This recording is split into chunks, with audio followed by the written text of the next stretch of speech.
conéctate con el debate de la reforma eléctrica. Resumen. Foro 14. Convencionalidad de la iniciativa de reforma eléctrica. TEMEC contra reforma eléctrica. Hablaremos de la convencionalidad de la iniciativa de reforma eléctrica. TEMEC versus reforma eléctrica.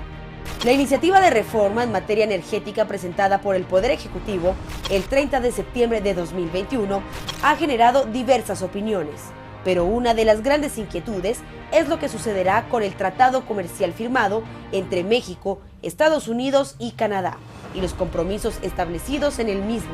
Por un lado, el gobierno federal señala que la reforma permitirá, entre otras cosas, proteger la economía popular al no aumentar el precio de la luz, evitar apagones, posibilitar que se incrementen las inversiones, priorizar el despacho de las centrales eléctricas y salvar a la Comisión Federal de Electricidad.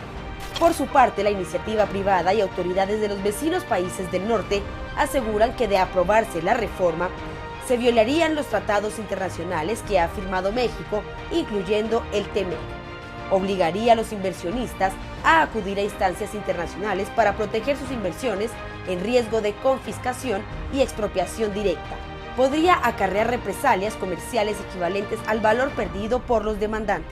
Se incrementaría el costo de la electricidad y generaría una ruptura en las finanzas públicas y la economía nacional. Los beneficios y desventajas de la reforma que hoy nos ocupa se ponen sobre la mesa en cada uno de los foros de Parlamento Abierto de la reforma energética para que usted saque sus propias conclusiones. TEMEC versus reforma eléctrica. Iniciemos el debate. Le recuerdo el nombre del tema: convencionalidad de la iniciativa de reforma eléctrica, TEMEC contra reforma eléctrica. Cada uno de los debatientes tiene inicialmente rondas que van de 3 minutos a 1 minuto y, por supuesto, el debate que deba de haber eventualmente entre ellos. Es preciso decir ahora que la iniciativa del presidente de ninguna manera contraviene el Tratado de Libre Comercio México, Estados Unidos, Canadá, el llamado TEMEC. En efecto, en el capítulo 8, relativo al rubro de la energía, claramente y sin lugar a dudas, se establece que, comillas, México se reserva su derecho soberano de reformar su constitución y legislación interna, comillas. Esto significa que la reforma constitucional que nos ocupa no está constreñida por el ámbito de aplicación material del TEMEC. Esta exclusión anula cualquier intento de cuestionar su validez a la luz del tratado comercial y, no obstante esta circunstancia, debo recalcar que de ninguna manera conlleva una expropiación directa o indirecta. Esta reforma contraviene el principio de trato no discriminatorio entre empresas del Estado y el resto del mercado, cancela contratos y cambia las reglas establecidas, lo que en términos del tratado constituye una expropiación indirecta, afecta el principio de libre competencia y prevención de prácticas monopólicas al asimilar y debilitar a los órganos reguladores, y pone a México ante el riesgo de enfrentar litigios internacionales, porque el TEMEC incluye herramientas para proteger a los inversionistas y hacer cumplir las obligaciones de todas las partes. Lo anterior explica la contundencia de al menos 22 extrañamientos, tanto del gobierno como de la industria de los Estados Unidos, que han denunciado los riesgos de esta iniciativa.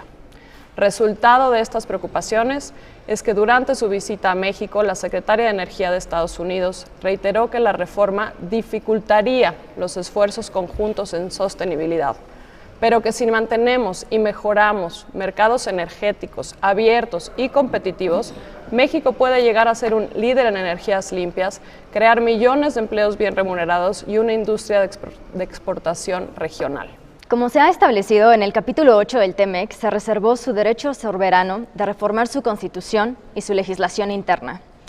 En ese entendido, les comparto algunos planteamientos sobre las razones por las que se estima que la reforma constitucional es compatible con las obligaciones del TEMEC.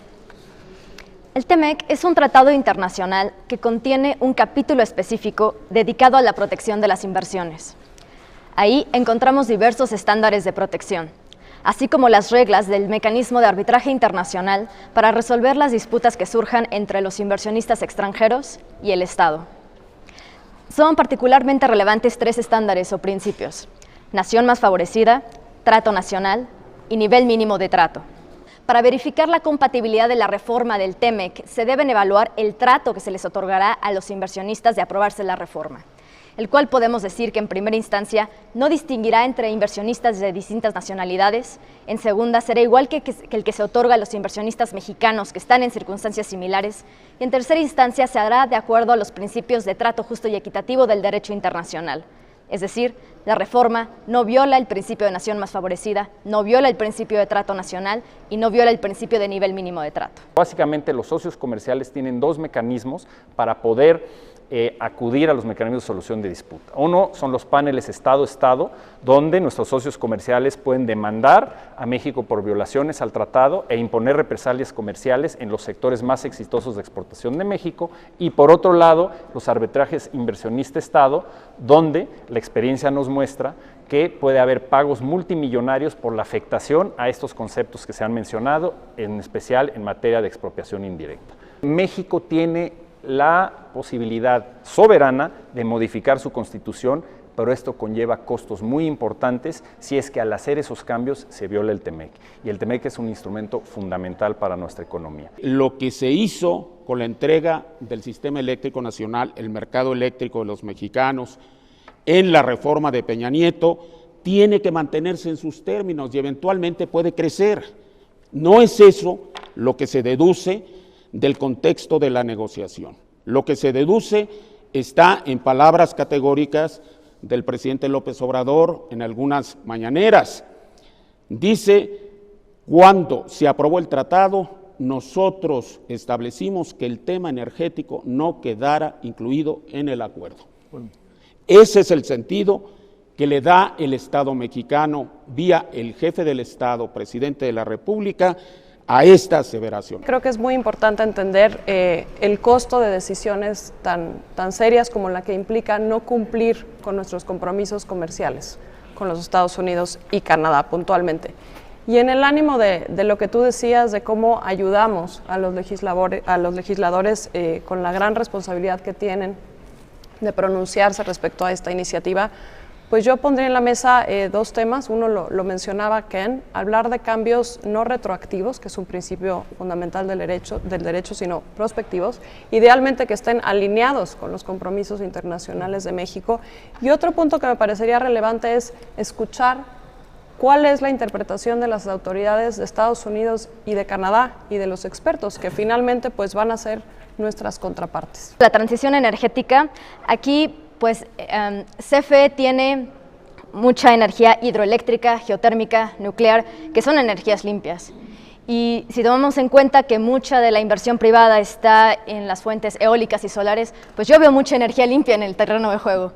Entonces no veo cómo no podríamos cumplir con el 35% de energías limpias. Muy bien. Es incorrecto señalar que el capítulo 8 se incluyó después de la firma del tratado. Trabajamos de la mano, como lo señalé en mi presentación inicial, con el equipo de transición de la administración del presidente López Obrador en los meses de julio y agosto, en todos los ámbitos de la negociación, incluido el tema de energía. Y fue ahí donde se sustituyó lo que teníamos como un capítulo de energía a petición del equipo de transición. Fue un trabajo conjunto de las 2 administraciones, la saliente y la entrante, y ese capítulo para nada tocaba el tema de ampliar la apertura del sector. Por supuesto que se enfocaba únicamente en temas de cooperación en materia de energía, sí. Intercambio de información, interconexión de las redes eléctricas, trabajo en términos de transparencia en la regulación. De ninguna manera buscaba ampliar el horizonte de la apertura, y no sucedió después de que ya había acabado el sexenio anterior o que se había firmado el acuerdo, sucedió antes. Yo quiero abundar en el tema de qué fue lo que el Estado mexicano quiso decir con la incorporación de esa leyenda en el capítulo energético. Me atengo para ello a una segunda declaración de López Obrador en una mañanera. El presidente de la República dijo: el Estado mexicano mantiene la soberanía sobre el sector energético, un asunto que remitió al periodo de negociaciones del TEMEC, cuando aún en la transición me opuse y lo he referido en varias ocasiones, al capítulo que significaba la entrega energética. Ese es el contexto en el que surge este capítulo 8, refraseado, reformulado. La preocupación son las represalias comerciales. Bueno, en este sentido, el capítulo 31 del TEMEC establece un mecanismo precisamente para resolver cualquier controversia que surja por la interpretación de este tratado cuando una de las partes no esté de acuerdo como Estado. Es un arbitraje Estado-Estado, pero para esto, matizándolo, pues requiere un procedimiento. Primero consultas, después mediación, buenos oficios, después que se establezca un panel, vaya, todo un procedimiento. Y después de que se incumpla la decisión de un panel es que pudiera llegar a haber suspensión de beneficios. Entonces no es que automáticamente la reforma vaya a llevar a una suspensión de beneficios. Comentaría ahí que el hecho de que nos ponemos en una situación de riesgo extremo significa que a través de procesos de solución de disputas, tarde o temprano va a haber una decisión, y por lo que estamos viendo en términos de todos los diferentes elementos del capítulo que se violan, esa decisión probablemente no sea favorable para México. El artículo 8 contiene un pacto de Canadá, Estados Unidos con México, según el cual Canadá, Estados Unidos le reconocen a México su derecho soberano de modificar su constitución en el ramo energético, no solamente hidrocarburos. Sentido lato sensu es hidrocarburos y es energía. Consecuentemente, en el capítulo 8 existe un compromiso de Canadá y Estados Unidos, pacta sunt servanda, que tiene que respetar. El sector energético está excluido del ámbito de aplicación material del TEMEC. Y eso lo tienen que entender en Canadá y Estados Unidos. Ese fue el gran cambio que logra el presidente López Obrador, ya cerrada la negociación, porque no estuvo de acuerdo con ese capítulo energético que él calificó de entreguista. La importancia de qué país queremos ser en el futuro y qué papel juega la energía. Nosotros debemos buscar hacia el futuro contar con un sistema eléctrico confiable, al mejor precio posible y, por supuesto, en línea con nuestros objetivos de desarrollo sustentable. Y en estas ya casi 3 semanas de foro de Parlamento abierto, la CFE no ha logrado explicar de dónde va a salir el presupuesto para poder financiar, dado que se va a ocupar de la actividad de generación eléctrica y va a quedar fuera en gran parte el sector privado, cómo va a ser para invertir, para lograr esta transición energética que tanto requiere el país. Y aquí me gustaría entrar muy brevemente al tema de competitividad.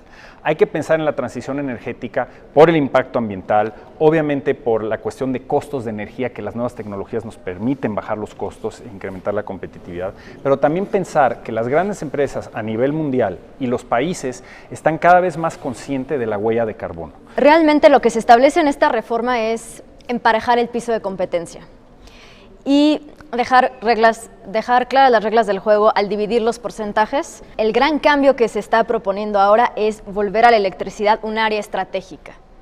Un área estratégica con todo lo que ello implica en el sentido del artículo 27 constitucional. Nos hemos convertido en uno de los países más atractivos en materia de producción industrial, agrícola, de agronegocios para exportación al resto del mundo. Atraemos inversión, generamos oportunidades para nuestra población en el sector exportador, generamos bienestar para el país. No podemos ponerlo en riesgo a través de una iniciativa que viola no 1 ni 2, sino diversos capítulos del tratado, como lo hemos explicado, y que puede redundar en una serie de represalias comerciales y afectación directa a los ciudadanos de nuestro país. Cámara de Diputados, Legislatura de la Paridad, la Inclusión y la Diversidad.